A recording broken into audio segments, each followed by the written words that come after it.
Welcome to an enlightening journey. This educational content offers challenging insights.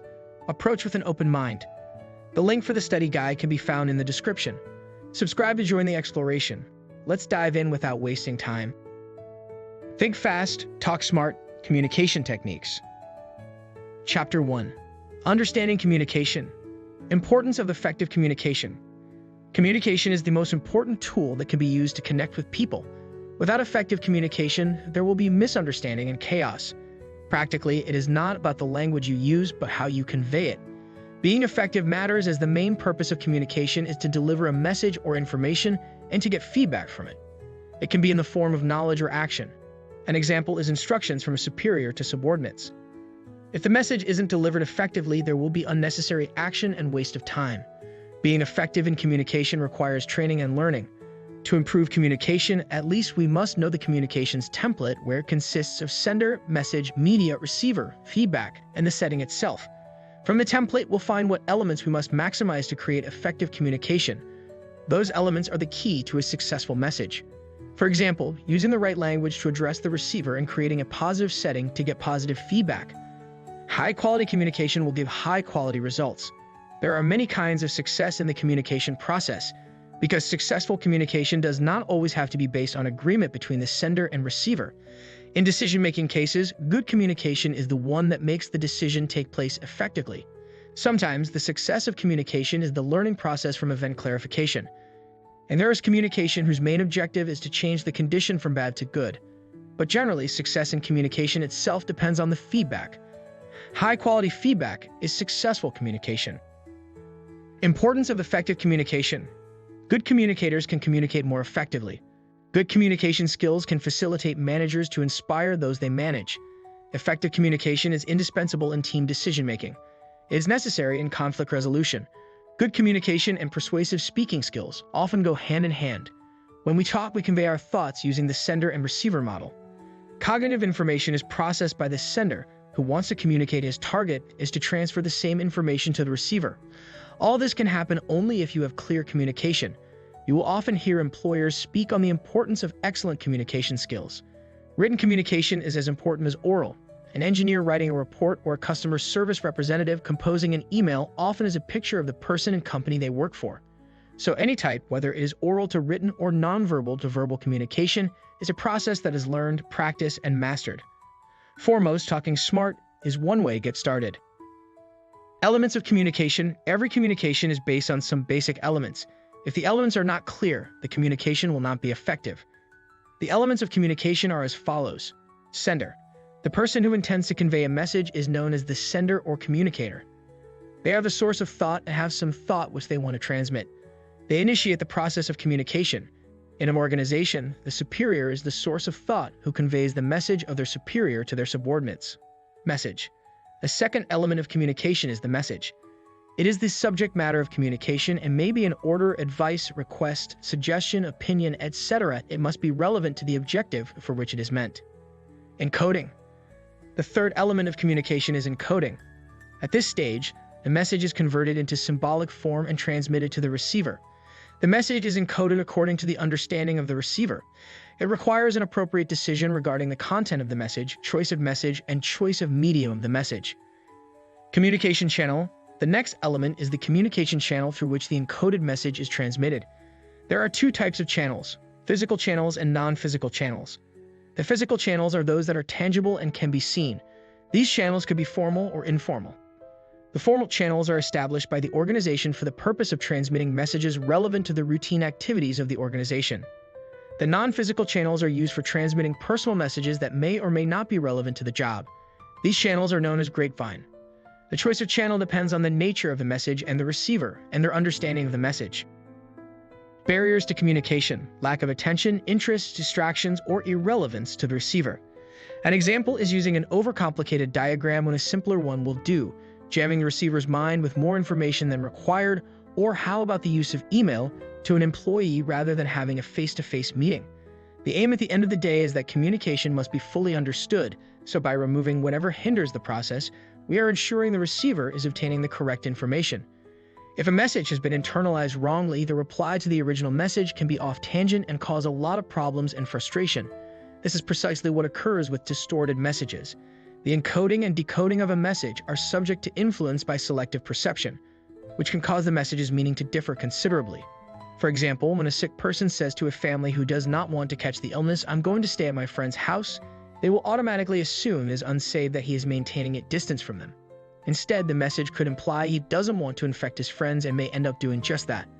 Language is also a culprit in message distortion, using the same word to mean different things. East slang, jargon, difficult pronunciation, or spelling all lay seeds ready to grow into misunderstanding, hence evolving into a language barrier due to mental or physical impairment. Emotional barriers are closely linked with semantic and psychological noise. When emotions or emotional perceptions of a topic unsheathe the sword, rational objectivity is slain and chances are the message will be misconstrued. So is the case with anything that acts upon a greater biased opinion of it, be it a topic, a person, or a situation. Human judgment is clouded by perceptual bias, which includes making generalizations about people or events or having preconceived notions that would influence one's interpretation of a message, usually to fit their desired view. All of the above serve as impediments to one's ability to receive or send a clear message. The last one, this happens when there is a failure to relate to someone else's position. It's a case of egocentrism, putting emphasis on our own mindset and believing others have the same opinion on something. Chapter 2. Verbal Communication. I will describe how to take your verbal communication to the next level so that you can cultivate an executive presence and have the best chance at impressing your interviewers. A little bit of context first. Stanford MBAs were videotaped in various situations, and the videotapes were shown to their future employees and subordinates, most of whom had never met the MBAs themselves. From these first impressions, the employees and subordinates made surprisingly accurate assessments of the MBA's future success. The higher the students were rated in competence, likability, and attractiveness, the higher their salary was reported to be 3 years later. This section is particularly similar to an exercise that the Stanford MBAs might find themselves doing in the business program. It can also be related to the interview process. Students will interview for jobs both after graduation from GSB and from their previous careers. Be thoughtful about your answers. You may wish to prepare by videotaping yourself and then replaying the video to evaluate your performance. This advice will also be very useful for those applying for a management consulting job, as these roles involve giving frequent presentations and recommendations to clients. In essence, the whole point of this section is to help students establish more credibility and influence. Active listening. Guideline 1. There are several ways to actively listen. Interrupting an individual who is addressing you is a pattern we often follow, whether it's on a phone call, in-person conversation, or through instant messaging. It is a difficult pattern to break, but it can be accomplished. This type of behavior usually conveys to that person that you are more interested in getting your point across, or that what you are talking about is more important. Try to stop yourself from interrupting, even if what the person is saying is disagreeable. Focus on what the person is saying and then formulate a response rather than blurting out the first thing that comes to mind. Try not to be critical of the speaker or what the speaker is saying, and lecturing should also be avoided. A connection should be established in which the speaker is free to speak and the listener can hear what is being said. Another way to stop the pattern of interrupting is to ask open-ended questions after the speaker has finished talking. This will show the speaker that their opinion is valued, and it will allow for a constructive conversation. A constructive conversation is useful in that you are able to explain your point of view and even disagree, but with a good understanding of what the other person is saying. The desired result would be that the other person can see your point of view and you can see theirs. This is an ideal way to reach an understanding between two people. A conclusion is not necessary to finish a conversation or a point of view, and it is useful to leave some topics open so that they may be continued at a later date. Trying to solve a problem after the point in time when both people have forgotten the original details is a frequent error. Speaking clearly and concisely. There are several techniques we can use to deliver a more clear and concise message. First, know the objective. This is essential for any conversation or presentation. It is easy to go off track and often hard to get back to the main point once it's been missed. Establishing a goal in which to steer the conversation is a straightforward and concise way of maintaining and understand the full message. People are more affected and possibly persuaded by someone who is precise in their manner. Being clear and concise is vital in any part of verbal communication, whether giving a presentation, speaking in a meeting, or coaching a team. Using the right words is an art, and there are a few that work often. Concise communicators stick to the point and make sure they don't confuse the listener.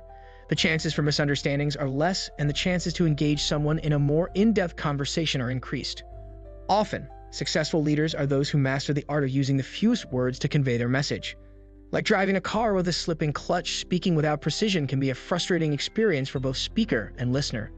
The more abstract and vague our language, the less likely we are to be understood and the more likely we are to invite skepticism and misinterpretation. When we communicate clearly and concisely, the more likely our audience will understand the full message. People are more affected and possibly persuaded by someone who is precise in their manner. Being clear and concise is vital in any part of verbal communication, whether giving a presentation, speaking in a meeting, or coaching a team. Using the right words is an art, and there are a few that work often. Concise communicators stick to the point and make sure they don't confuse the listener. The chances for misunderstandings are less, and the chances to engage someone in a more in-depth conversation are increased. Often, successful leaders are those who master the art of using the fewest words to convey their message. Using appropriate tone and language. Think fast and talk smart also mentions the importance of trying to match the pace of the person to whom you are speaking. Good speakers will naturally adjust their speaking pace to match that of their conversation partner. The reasoning behind this is that people are more comfortable when listening to someone who is speaking at a similar pace to themselves. For those not used to doing this, a helpful hint is to try and gauge the other person's pace based on how quickly they respond to questions or comments. Someone who responds quicker may do so because they have already grasped your meaning and are thinking about their reply. On the other hand, someone who responds after a pause may be trying to process what you have said and clarify it in their mind. In this case, it is likely that they would prefer if you slow down a little and elaborated on the topic. Think of tone of voice as the way you say something. It is the intonation, rhythm, and stress you put on specific words to communicate a meaning. Appropriate use of a specific tone can vastly differ depending on the setting or person with whom you are speaking. Because of this, having good rapport with your conversation partner is important. Knowing them or having interacted previously gives you a base on which to judge how you should sound. If they are a superior at work or someone to whom you want to display respect, you will likely want to use a more formal and polite tone. If you are speaking with a close friend or family, a more casual and relaxed tone will be appropriate. Another factor to consider when choosing a tone of voice is the topic being discussed. Sensitive or serious issues will warrant a more somber or sympathetic tone, regardless of setting. Failure to use an appropriate tone can often lead to misinterpretation of your meaning. Chapter 3. Nonverbal Communication. As a speaker and communicator, you will employ nonverbal communication, and in some cultures, gestures and body language are typical ways to express oneself. This notion that gesture is culture-bound is a main theme in the scholarly work conducted by David McNeill. McNeill is known to be one of the most influential theorists in the field of gesture and is recognized as the founder of the modern-day studies of gesture. Think about how often it is used to express an idea when the specific spoken language term temporarily eludes you. You'll often see presenters doing this in the middle of a presentation, and McNeill refers to this phenomenon as a spontaneous gesture at a point of speaking, 1992, and he also includes another example of the same type of gesture, such as pointing something out when engaging in storytelling. He found that there is an underlying structure to gestures, and the way that they outline ideas and information is identical to spoken language. His discovery, known as the growth point, is the point in the cognitive process which is the threshold between what can be expressed in the spoken language and what can only be expressed in gesture or action. McNeill, 1985-1992.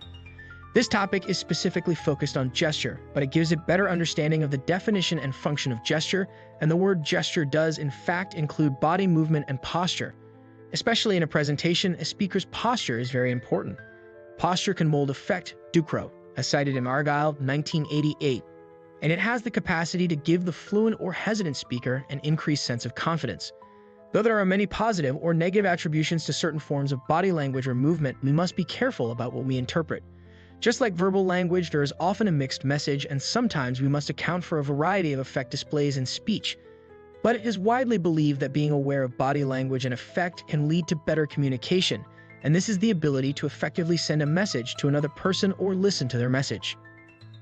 Body language and gestures. Your speech may also be more memorable if you are able to tie a gesture to a certain phrase that can then be used as a trigger for remembering the rest of the speech. Often known as an anchor, this technique can be effective.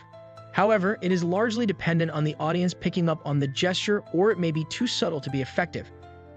A large universal movement such as a thumbs up or a head nod would be better suited. Your posture is a key part of body language and can often convey a message on its own. A good, strong posture suggests confidence. However, it is also important to appear relaxed. An open and natural posture will be more inviting to your audience. You are then able to use posture, add emphasis at certain points in your speech, standing up straight to denote strength of feeling, or dropping your shoulders and head to convey sadness or failure. As with movement and gestures, it is important to use posture in a way that is a natural addition to your speech, rather than drawing attention away from what is being said. The body usually reflects the mind. Learn to use your body to reinforce what you are saying and to make your message more persuasive. This will involve the use of movement, posture, and gestures that can be used to add meaning to your speech. When well executed, this form of nonverbal communication can bring life and vitality to your speech. It is important to make gestures and use movement naturally. It should never be seen as staged or forced. This is likely to draw attention to the movement itself, rather than adding emphasis to what is being said. The best way to practice using body language and gestures in your speech is to be videoed giving a speech and to analyze the movement afterwards. Taking notes on specific movements and their relevance to the speech can be a huge help. Facial expressions. A smile is worth 1,000 words. And in the case of a salesperson or company representative, that smile might just be worth several $100s. There are times in the business world when a simple smile can clinch a deal. There are also times when a person's facial expression can cancel what he or she has just said. Imagine that a sales representative for a major food marketing company has just finished a presentation proclaiming the safety and reliability of the new product containers. The potential client for this company takes one look at the representative's worried facial expression and decides not to purchase. In the above scenarios, both verbal communication and unspoken feedback are taking place. They are contradictory, and in both cases, the nonverbal communication carries the greater impact. Data displayed in Table 1 alleges that when people are confronted with inconsistencies between verbal and nonverbal messages, they are more likely to rely on the nonverbal. In these two conflicting situations, the potential buyers would make judgments based upon the representative's expressions and come to their respective decisions on the crosses between the verbal and nonverbal messages. Reading facial expressions is an art scientifically termed faciology. Dr. J.T. Hare, a psychologist and leading expert in this field, defines faciology as the science of differentiation and classification of the human face and its expressions, often utilized as a guide to a person's inherent personality and character.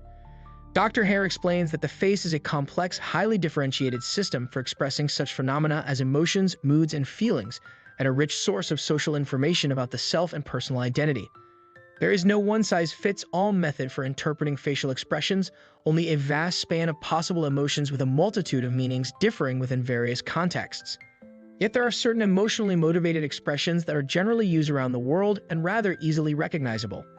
An expression of anger mainly consists of glaring eyes, a clenched mouth and teeth, and a lowering of the brow and nose features.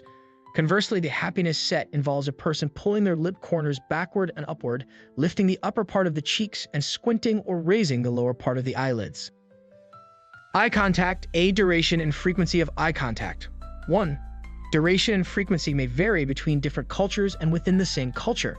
Arab cultures regard eye contact between the two sexes as inappropriate, and even between certain members of the same sex. This may cause someone from an Arab culture to be seen as shy or deceitful. 2.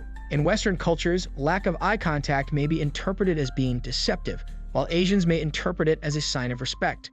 3. Canadians in general tend to hold eye contact 60 to 70% of the time during a conversation. This can be increased during public speaking to make the speaker appear more credible. B. Interpretation of eye contact. 1. Mutual gaze. Eye contact in which one person is gazing at the other person who is also gazing at them is commonly used to signal a desire for more intimate interactions, also known as hitting on someone. 2. The maintenance of eye gaze indicates that arousal or interest is high, and the eye gaze is being used selectively to monitor specific feedback. This can be useful to tell if what you are saying interests someone or if they are just being polite. 3. Staring is when eye contact is very prolonged and can lead to discomfort and even arousal aggression. Chapter 4. Written communication. Clear and concise writing is the single most important technique in written communication. You should avoid jargon and long, complicated sentences. Simple, clear language will always be more effective. It is also vital that the purpose of the written communication is clear to the reader. You should be clear about what action you would like the recipient to take, and the message should be built around this. The simplest way to ensure clear and concise writing is to follow point 1. Know your purpose. If you know what you want to achieve from your writing, it is easier to structure your message around this. Finally, to ensure writing is clear and has achieved its purpose, you should read it back to yourself. If there are parts of your writing that are unclear to you, it is likely that its meaning will be lost on the recipient. Clear and concise writing. Fearful of the written word, many people believe that bad writing is innate. Not so, says this author. Their often repeated phrase is, "There's no such thing as good writing, only good rewriting." Writing is a process, not a result. Now, traditional style guides can be difficult to use. One woman I know, bemoaning the shortcomings of her own prose, sought advice in the elements of style. She concluded that if she had known the proper use of the colon, she wouldn't be in this fix. The fault, dear Strunk and White, is not in our colons, but in ourselves. With its focus on revising and its examples from all sorts of academic and professional writing, this chapter will help readers who think they hate to edit and rewrite. There is even hope for those souls brave enough to tackle their old seminar papers. In every successful piece of writing, from a simple email to a PhD thesis, your goal should be to influence your readers on the first reading and to make your writing easy to understand. To get your meaning across, you should understand your readers and write for their needs and expectations. Then, at the sentence level, you should consider how to make the text easy for readers to grasp. Stibia Proofreading's writing services and editing services provide the help that you need to ensure that your writing is clear and easy to understand. This is an important goal because it is frustrating for readers to feel that they have not understood a piece of writing but are unclear why. If at this point the reader is a reviewer, he or she will be forced to expend mental energy trying to understand the text clearly and may in the end give up in frustration. With academic writing, frustration can lead the reviewer to reject the argument and evidence, because an unclear passage often gives the impression of a muddled argument. So it is best for readers to feel that the writing is clear and that they are making quick progress through the text. Proper grammar and punctuation, appropriate adherence for using grammatical and appropriate usage of language and punctuation are taught here. The method of word construction and language usage has a deep impact on patients' perception of the physician. An ambiguous note may be misinterpreted and cause confusion and improper care for the patient. Alternatively, an eloquently written and logical note can lead to improved patient care. By taking the gracious opportunity to analyze and scrutinize the words and attempt to find the most accurate language, physicians can to improve their skills and patient care. Specific topics to be explored here include wordiness, sentence construction, active versus passive voice, and logic. Advice on punctuation will include proper use of the Oxford comma, colons, and semicolons. Finally, concepts could be reinforced with worksheets using actual or made-up patient cases, asking the student to write notes utilizing the various methods taught in the module and comparing expected outcomes. Formatting and organization. Structure your document. The most effective written material is often well structured. For a document, it may mean setting out the aims of the report, followed by a series of well-thought-out points and a coherent summary at the end. If a proposal is logically and clearly structured, it is more likely to be well received. With an essay, it may be worth putting a strong thesis in the introduction and then ensuring that every subsequent point builds on it. A well-structured piece of writing is therefore the result of a well-thought-out structure as opposed to a general stream of consciousness. Good written content has many of the same goals as verbal communication. It should be clear, concise, and where possible, engaging. Effectively written material is often the result of a well-thought-out and structured piece, be it a report, a proposal, or an email. The following is therefore a guide to how to produce clear, well-structured written material. Chapter 5. Interpersonal communication. When you are in a conversation with the goal of understanding the other party's views, it is useful to take a posture of equal status. That is to say, face the other person as a friend, rather than as an adversary. It is during these conversations, when trying to understand the opinions of others, that we engage in active listening. Active listening involves things such as asking open questions, paraphrasing what the other person has said, in an attempt to feel and show empathy with the other person. This empathy is important as without it, an individual may feel that the listener has not fully understood his point of view. This is one of the very few methods of communication teaching it is, in fact, possible to convert into a formula, and our reflection on active listening and learning methods in the field has been influenced by the idea that students should engage in more active listening with their peers on our courses. Interpersonal interaction is an involving process. It may not follow logic or reason. It is dynamic and generally unpredictable, and its outcomes carry a high level of importance to all of us. A major part of this interaction is communication, but it is a case of communication which usually cannot be taught or turned into a formula. Interpersonal communication concerns one-on-one conversations with people whose opinions are important to us. It is about what happens when we exchange views with another individual in an attempt to understand their frame of reference or see a problem from their point of view. In these dialogues, we will influence and be influenced by the other party. While we should always be clear and assertive in such discussions, it is the nature and style of our assertion that is important, and this cannot be taught. A person's style of interpersonal communication is often a reflection of their own personality, general communication style, and negotiating tactics. Building rapport. You will know when you have established rapport with people when you are truly comfortable with each other. At a subconscious level, you are using within your sentences one or more of the following mannerisms. Speech rate. Matching the speed of speech of another person shows understanding. If the person you are talking to is aware of this and sees it happening, it can be quite a comical situation. A conscious speed change by the other person will usually follow. Be discreet with this. It's a powerful tool that can make the other person feel more at ease, yet if executed poorly can be embarrassing for both parties. Eye contact. The big one. Making eye contact changes the whole dynamic of a conversation. You can see how someone's mood changes when you make eye contact. To begin with, eye contact can be quite awkward for long periods, especially if there is a romantic notion in the air, yet persistent eye contact with a smile when someone is talking shows that you are interested in what they have to say. Keeping that eye contact during your dialogue shows confidence and rapport. It's the same in job interviews. Be aware that cultures differ in what is acceptable with eye contact, and some people have deeply rooted eye contact issues, potentially from trauma as a child. It is still a valid measure of rapport. Gestures. We all use our hands to explain ourselves, yet most of the time are not aware of doing so. If you see the other person has stopped gesturing when talking to you, they may feel that they are not getting the message across. This could also mean that they feel uncomfortable showing their feelings around you. Forge the gap by explaining that you get the idea or start gesturing yourself. They are likely to spontaneously start again too. Empathy and understanding. Active listening is the most important way to show a person that we are trying to understand them. Drollinger et al., 2006. Often people just want to feel understood, and it is frustrating for a person not to be able to get their point across. By being an active listener, we can confirm our understanding by reiterating what the other person has just said and taking their conversation point in a slightly different direction. By understanding and possibly expanding on their point, we are showing them that we have really listened and understood. This is important as it makes the other person feel validated, and it could lead to a solution of the person's emotional concern, or it might make them more willing to consider the speaker's point if they feel that their own point has been understood. Understanding what others are feeling is often not an easy task.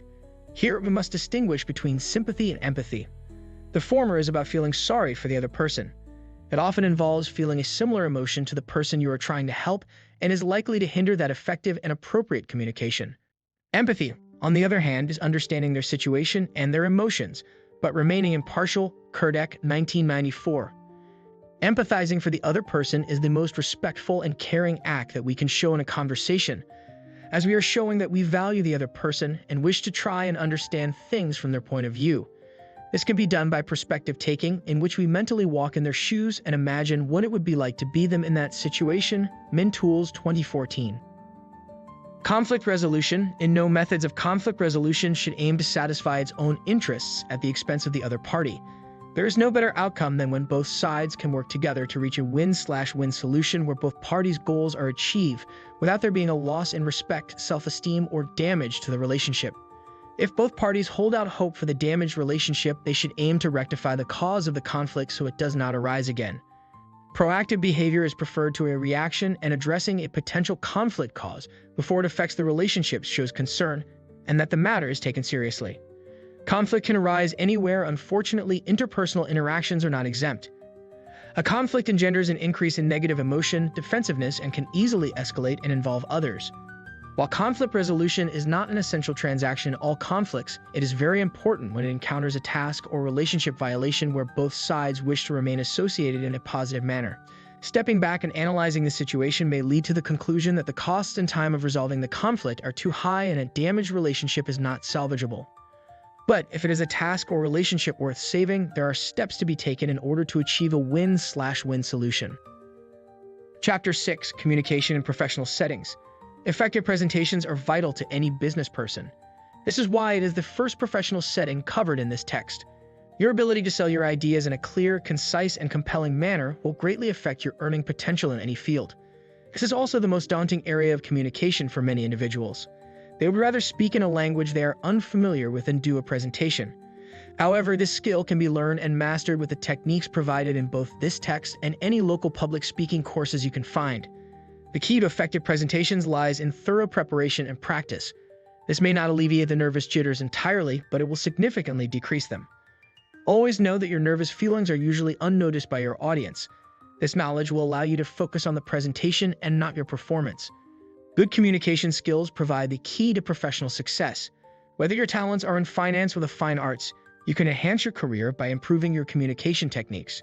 This premise underlies the goals of this text. Most business people recognize the importance of possessing strong communication skills in the workplace.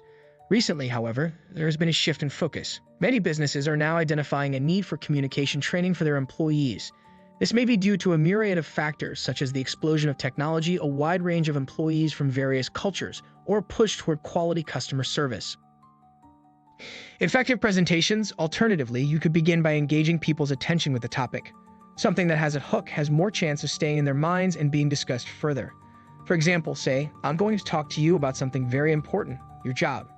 Presentations involving some form of media can benefit from holding an equipment check to ensure that it is working correctly.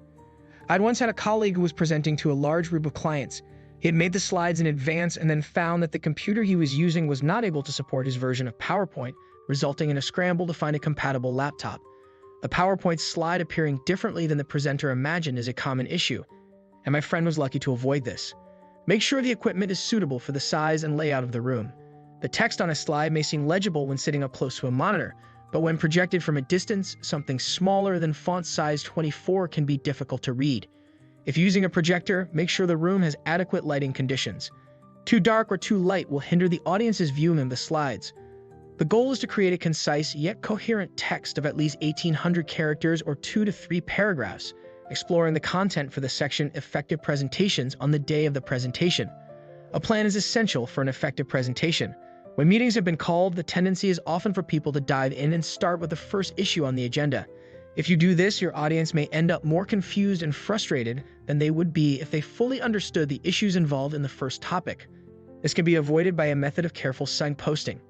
If you tell your audience where they are going and how long they have to get there, they are more likely to remain with you. Professional networking. There are 2 main types of network: informal and structured. Informal networking often takes place within social, community, or special interest groups. It can be based around shared interests or common activities.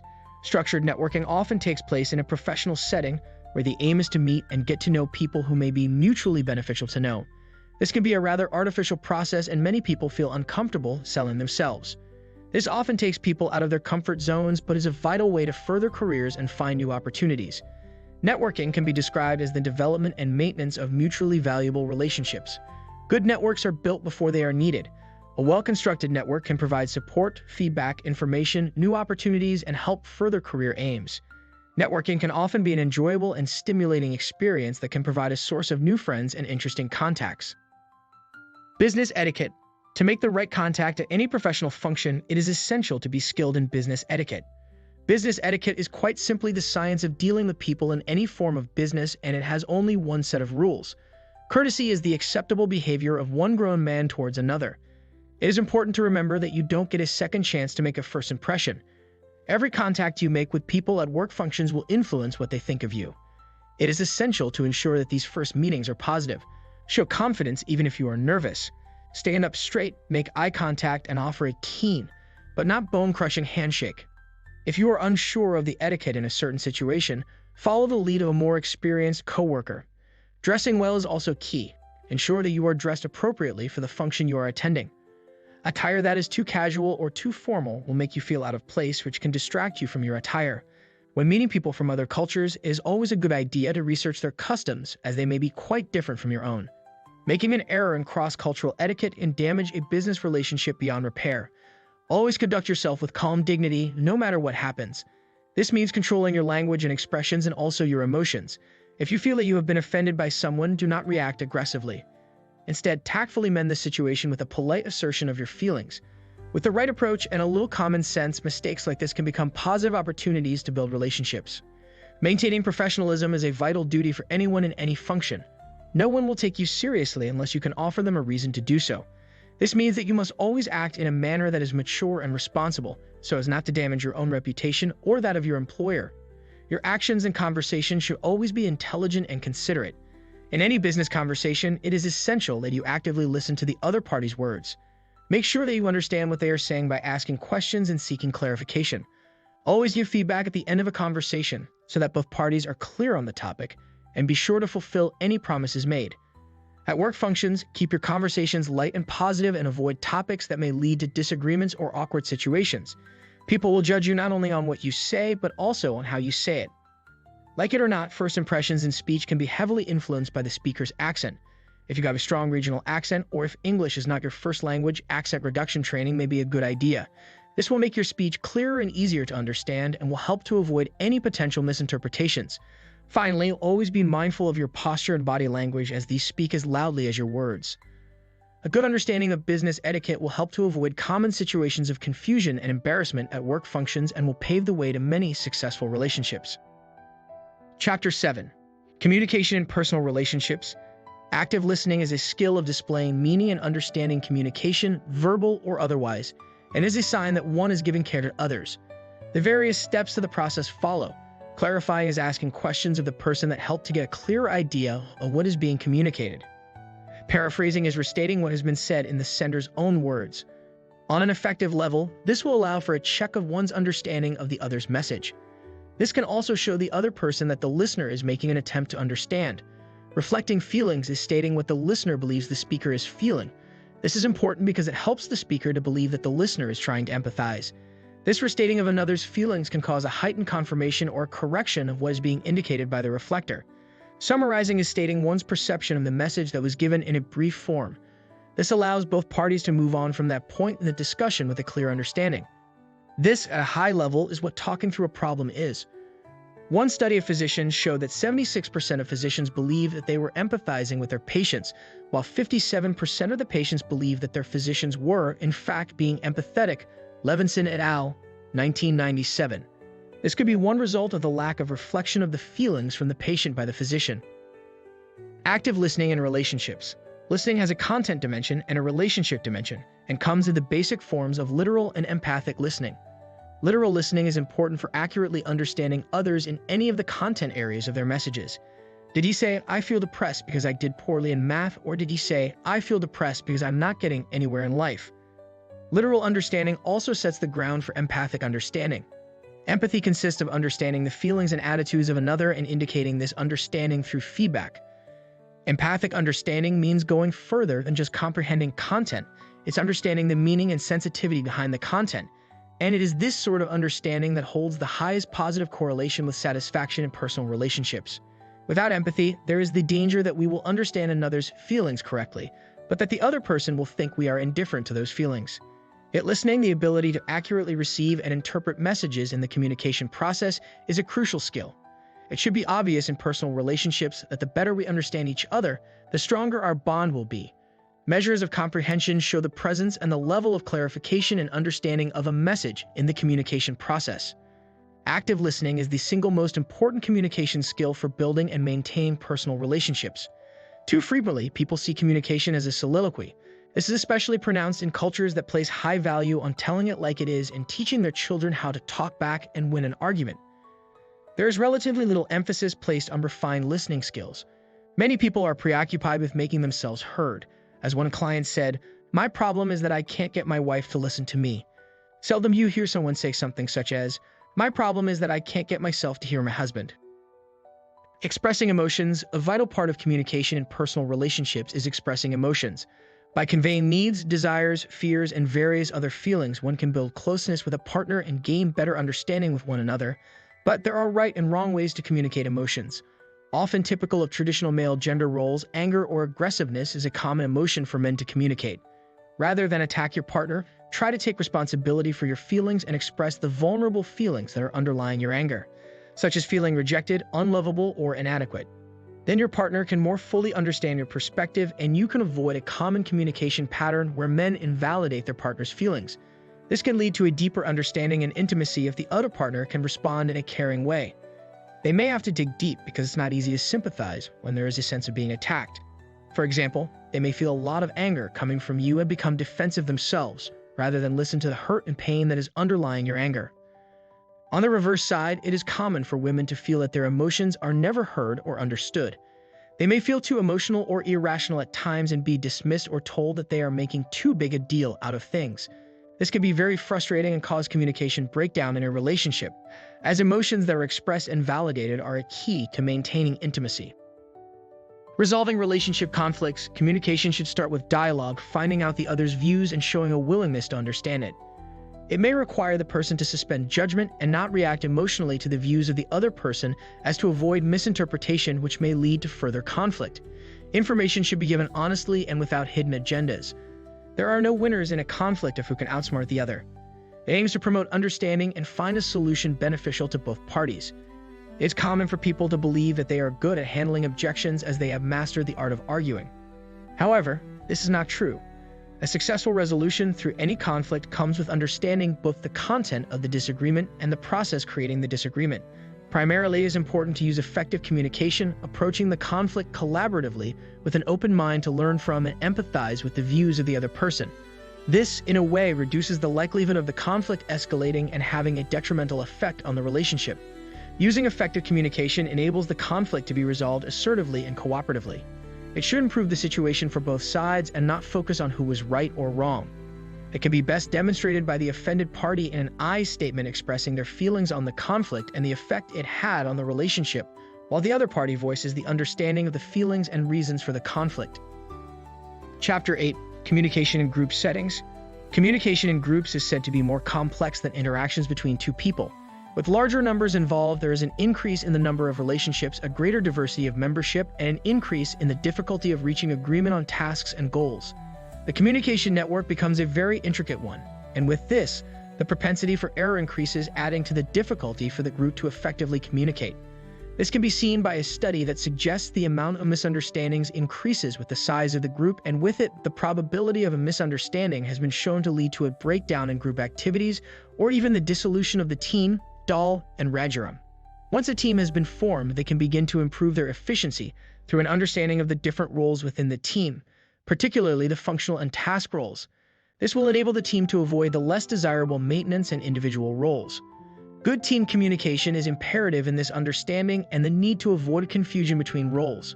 Create an environment which promotes members to take on their task role, and it will provide a learning experience that in time task roles will become second nature. With good team communication, a team can also reach a stage of high productivity, and using the various skills learned from effective communications and other social interactions, a team can work on these skills to enhance the Gerald. Team communication can lead to one of two things: great successes with team building and maintenance abilities, or horrible failures which have a detrimental effect on teamwork. Team building and team communication go hand in hand. In order to build a team, you first need to form a collection of people into a group. Following on from this, you then need to turn this group into a team. Many researchers define a group as a collection of individuals and a team as a structured group working together to achieve a set of goals. The process of turning a group into a team involves establishing a clear identity and interdependence, together with developing and understanding common goals.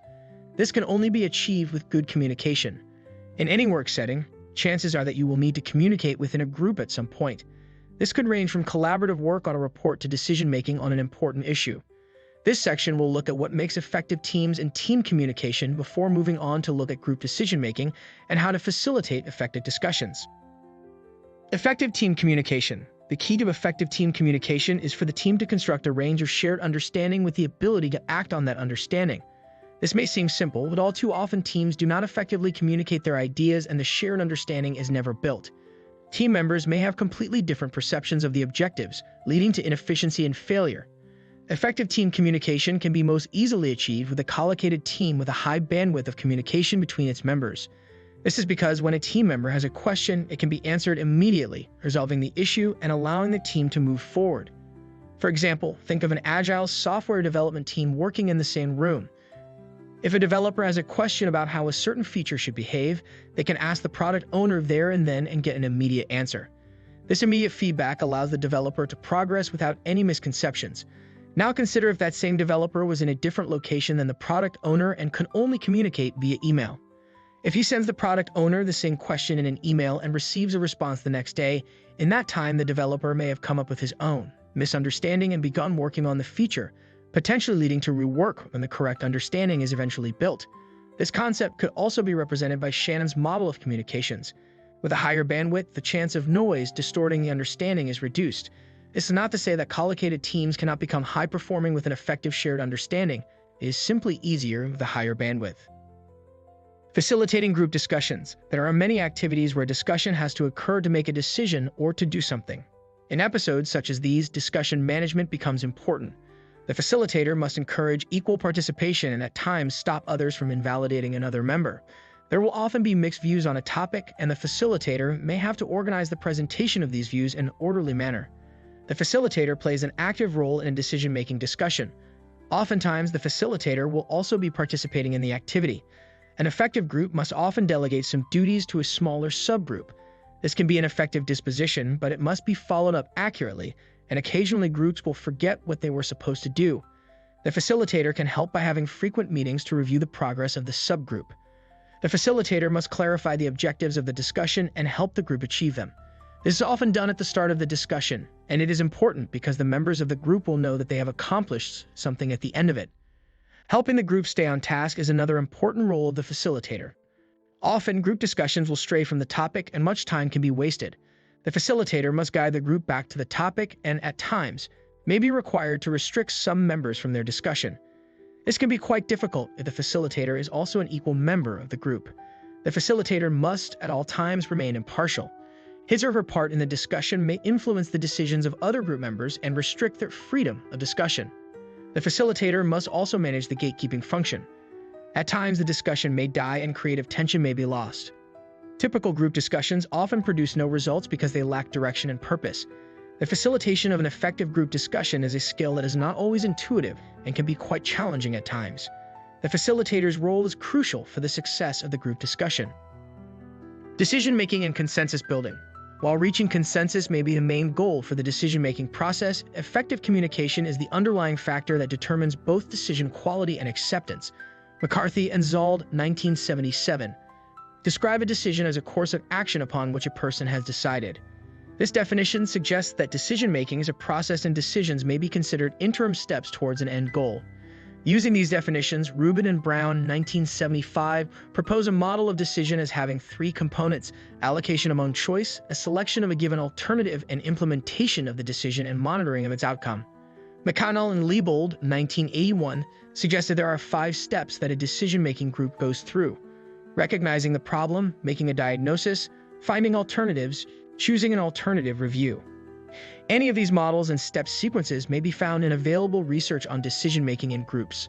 At its most basic level, decision-making involves 2 courses of action, making a choice between 2 or more alternatives to influence future events.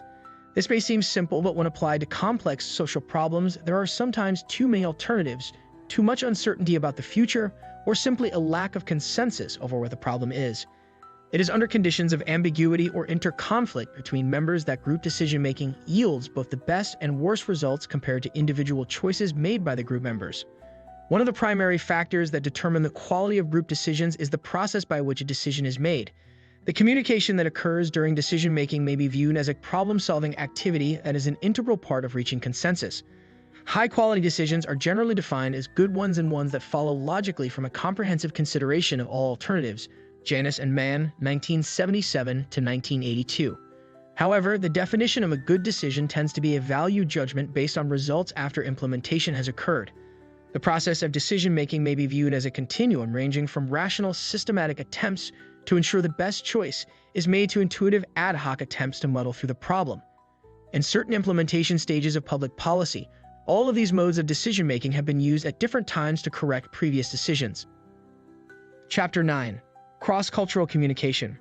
When interacting with people from different cultures, keep in mind that people have cultural filters that affect how they see the world. Culture influences people's values, beliefs, and attitudes, and these are reflected in the ways that they communicate. For example, a study found that Japanese negotiators were less satisfied after negotiating with American counterparts than after negotiating with other Japanese negotiators. According to the study, the Japanese negotiators claimed to be highly satisfied with the results of negotiations with Americans. However, the measurements for the level of satisfaction were taken on a scale that began with an unhappy face and ended with a happy face. The American negotiators provided feedback with consistently happy face ratings, and Japanese negotiators, perceiving something lost in translation between the satisfaction of the given results and the happy face ratings, as evidenced by the high ratings, believed that American negotiators must have been much more dissatisfied.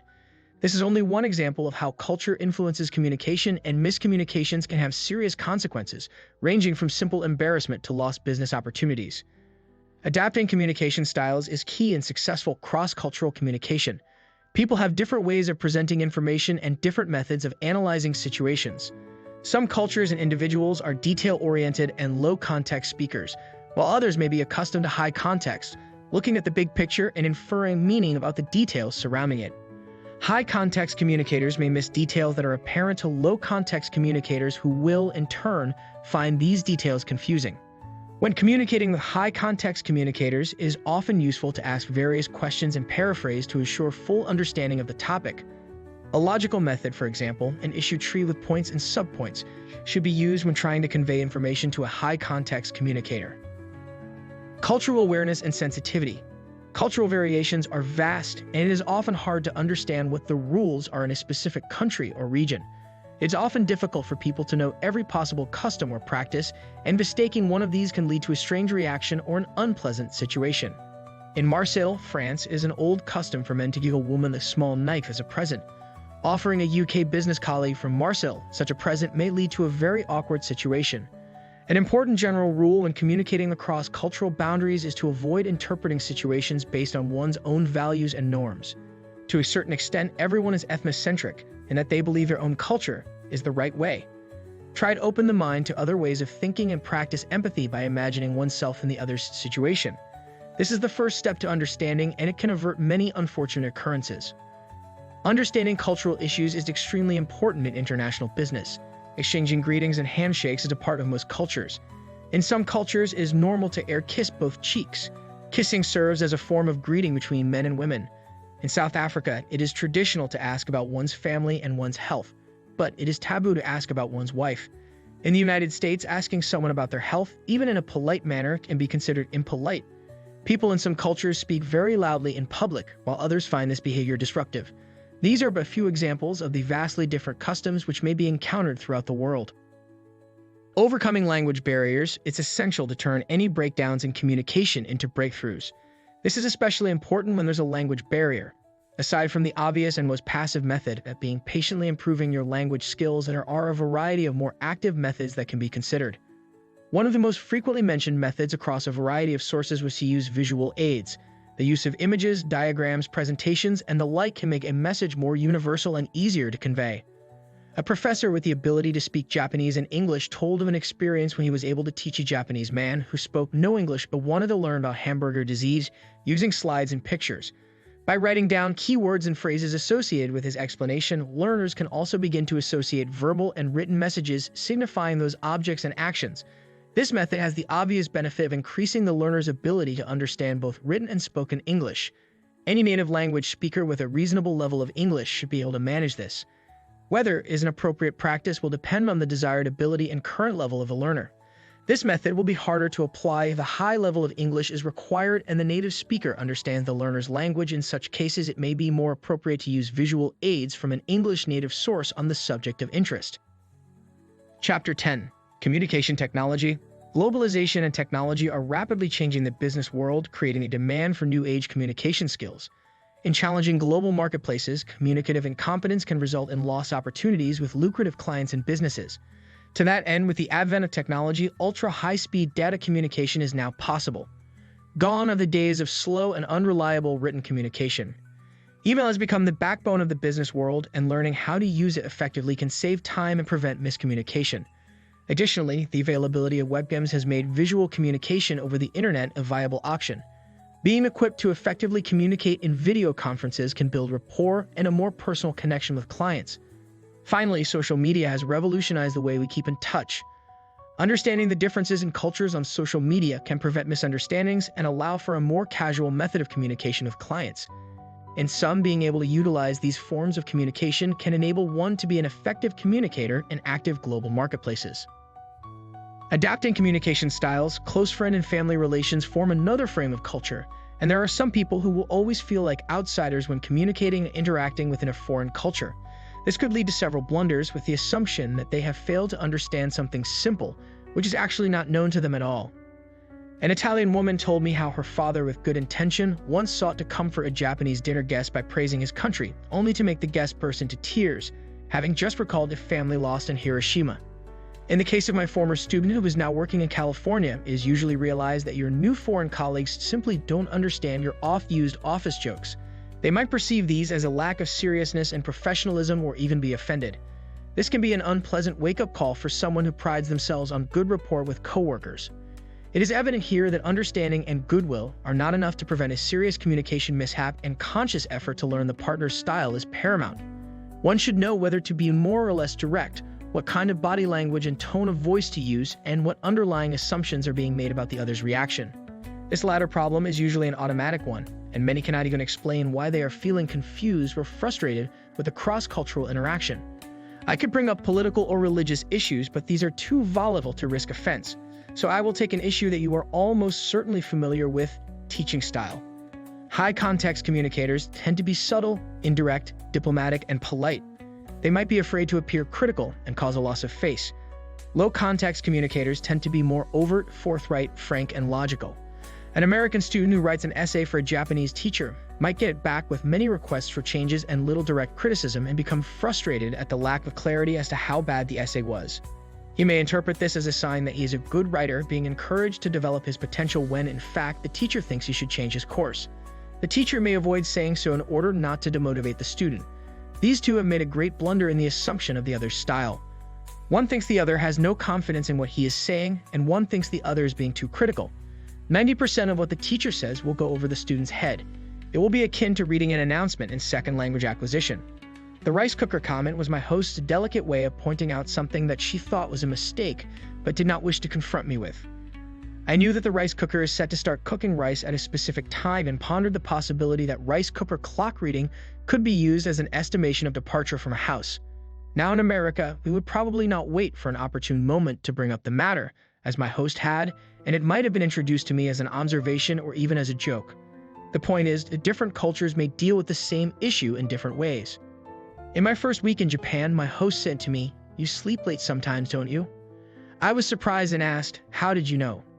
She said, "I could tell because the rice cooker was already empty when I got up." I was about to deny this well-founded allegation when I realized that saying I had overslept, when all she had said was that she could tell from a rice cooker, was even more difficult to explain. Cultural differences in communication styles are often the most difficult differences to spot and can create the greatest misunderstanding. Someone once said, "I know that you believe you understand what you think I said, but I'm not sure you realize that what you heard is not what I meant." If any of you have lived in a foreign country, as I did in my 4 years in Japan, you will know that this happens all too often. Email etiquette. So what are the components of an effective email, and what is the etiquette that is expected? The definite answer to this question can depend on who you are asking. However, the general consensus would be that an effective email is one that clearly and tactfully relays the message to the receiver without ambiguity or misinterpretation. An effective email should also reflect the writer's professionalism, the image of the person or party the email is representing, and the nature or urgency of the subject contained within the email. Email etiquette is expected to be different among every culture. For example, the expectations of email etiquette in Japanese culture can vastly differ from the email etiquette of Western culture. Email etiquette can even differ depending on the age, status, or the familiarity of the people communicating. Email etiquette being a vast topic, this paper will outline only the various general etiquette methods to constructing an effective email that applies to the common communication between people of Western culture. The email has become the universal tool for the facilitation of written business communication. As the in-person and voice-to-voice range of communication on the telephone diminishes in an era of globalization, the email is expected to become even more important. However, for the exact same reason, the number of emails a person receives and needs to send on a daily basis can rise to an overwhelming amount. Which emails will leave a lasting impression when finally read by the receiver? Answer: the email with the proper etiquette. Email etiquette is the way one should properly construct an email using the appropriate elements and tools. By using the proper email etiquette, one can convey a professional attitude in an email, thus creating a positive image of the sender in the eyes of the receiver. Video conferencing. Bad communication can turn a difficult negotiation into a costly failure. A few years ago, while working with a team of lawyers and analysts on an antitrust case, I witnessed poor communication nearly lead to a disaster in court. Our client, a large technology company, had been accused of abusing a standards-setting process to exclude competitors. The European Commission planned to issue an antitrust case alleging that the company's behavior had violated European law. This would have caused incalculable damage to our client, both in its legal position and in its relations with European customers. The case was complicated, and it was difficult to keep all team members on the same page in understanding the details and their implications for strategy. Luckily, through careful analysis and a well-timed internal presentation to the company's top executives, we were able to understand the disaster that might await us and change our approach. One development in particular impedes communication in the modern workplace: the rise of global teams. While such teams make good business sense, allowing companies to take advantage of time differences, new sources of talent, and cost savings, they often face communication challenges. Working across cultures and time zones, team members can find it hard to keep in touch. Email and telephone discussions are often too impersonal, leading to misunderstandings or even strained personal relations. To ensure effective communication, leaders of global teams must find ways to build rapport and foster understanding among team members. In various companies as a consultant, I have used the method of real-time communication to bridge gaps in understanding and keep dispersed teams in touch. High-stakes negotiations present another situation where effective communication can be difficult. While working as a management consultant in the United States and then throughout the world, one of the first lessons I learned was that effective communication is the key to getting things done. Whether you are trying to communicate with a difficult boss or an excitable subordinate, good communication can soothe concerns, prevent misunderstandings, and facilitate success. Given the importance of communication, it always surprises me how poorly it is done. Since my days as a lecturer at Stanford to my work today as a negotiator and mediator in various industries, I have seen a great deal of bad communication. Social media communication. Email has long been considered the fastest form of written communication in the business world, and by many measures it still is. But social media is starting to give email a run for its money. And for better or worse, social media is starting to be used more frequently for business-written communications. In the US, there are about 18.3 million work hours spent on Facebook and 17 million on LinkedIn as of 2011. It is challenging for organizations to communicate a consistent